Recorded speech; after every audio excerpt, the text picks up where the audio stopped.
Before you even start chopping, you have to make sure that your chopping board is secured. Place it in a steady position. Here is a tip I could give you to prevent your chopping board from slipping or shaking. Place a damp cloth underneath your chopping board, and this way it will make your chopping board steady.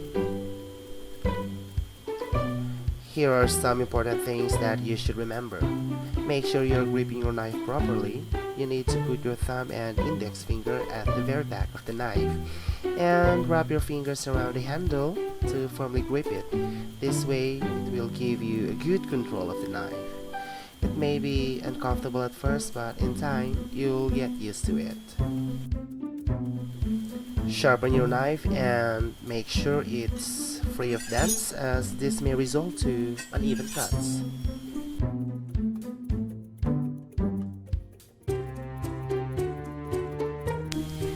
Now for the positioning of the other hand. One common mistake is the hand is laid flat, which makes it dangerous because you might get your fingers cut. The proper positioning is to form your fingers in a claw position. This way your fingers will go in and the knife will touch your knuckles as you are chopping. With this claw position, your fingers are protected the whole time while chopping.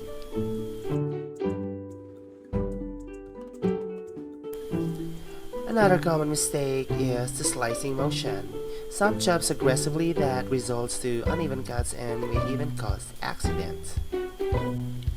The proper way is to move your knife in a rocking motion like this, going back and forth with the knife, starting from the tip to the back of the knife like a wave.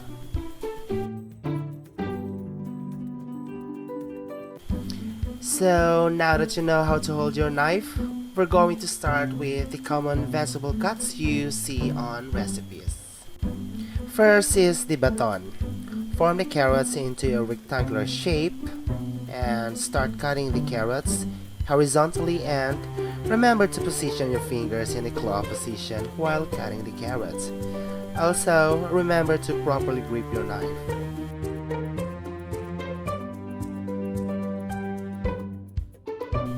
Similar to the size of a regular pen. There you go. Your baton cut should look like this. Next cut is julienne. This type of cut is similar to matchsticks. Same procedure you did with baton. Starting from a rectangular shape, make sure that the sides are evenly cut to make your julienne in uniform sizes. Start cutting the carrots into thin sheets like this.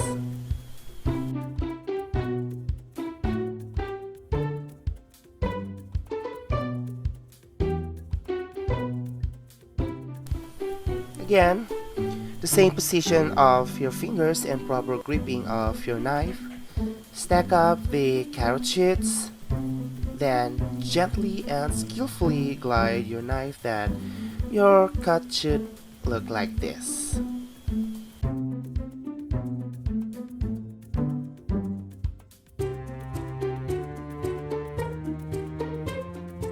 Okay, next step is brunoise. To do a brunoise cut, the vegetable must first be cut in julienne, then turn a quarter and dice again to create approximately 1/8 inch cubes. This cutting technique is ideal for carrots, onions, leeks, and celery, but can also be used with bell peppers and hard-root vegetables like beets and turnips. And look at those cuts, it's gorgeous.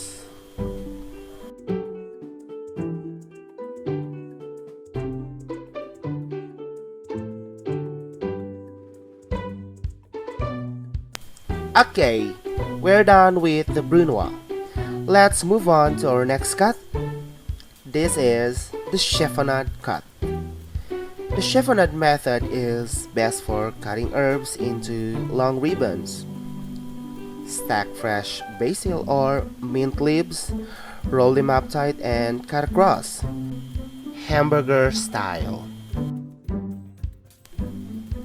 And voila! Look at those gorgeous cuts. This technique also works well for leafy greens like spinach, collards, and kale. Next cut is to create cube. Starting from button cut, cut the carrot into square shape and in uniform sizes for even cooking. Using a more precise method than chopping, cube ingredients are cut to a uniform size. This cut is used with many foods from potatoes to meats to bread. Next cut is dice. Generally smaller than a standard cube, the dice cut also creates uniform squares for even cooking and polished look. Dicing is often used to make a classic salsa or mirepoix, a mixture of carrots, onions, and celery. There you go. Another common term we see on recipes is mince. We regularly do this cut with garlics and onions at home, wherein minced ingredients are cut very finely. Mincing is the ideal cutting technique for aromatics like onion, garlic, and ginger, where a paste-like consistency is desirable end result.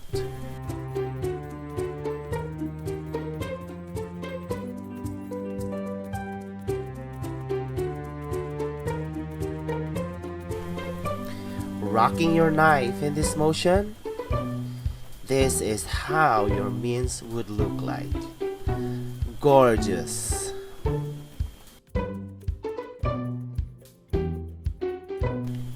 And finally, slice.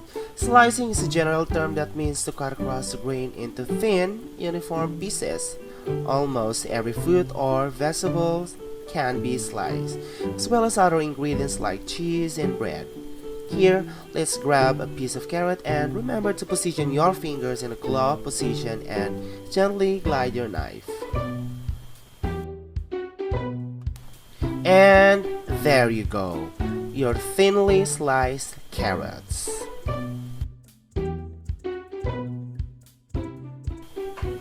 Knife skills are one of the most important competencies that I believe everybody should learn. It is particularly important to have a good understanding of knife skills to help ensure safety in the kitchen and the best final result. In addition to strong knife skills, it is important to have a good quality knife. Having good sharp knives is paramount to success in the kitchen, as it will not only contribute to keeping you safe, but it will also save you time in the kitchen. A good quality knife is one for which it is easy to restore the sharp edge and is a good size and weight for the user. Now that you know to proper hold and use your knife, I'm sure you will be excited to work in your kitchen. Practice makes perfect. Do it slowly and make sure in proper form. Gradually, you will become as good as professional cook. So what are you waiting for? Grab your knife and chopping board and start practicing.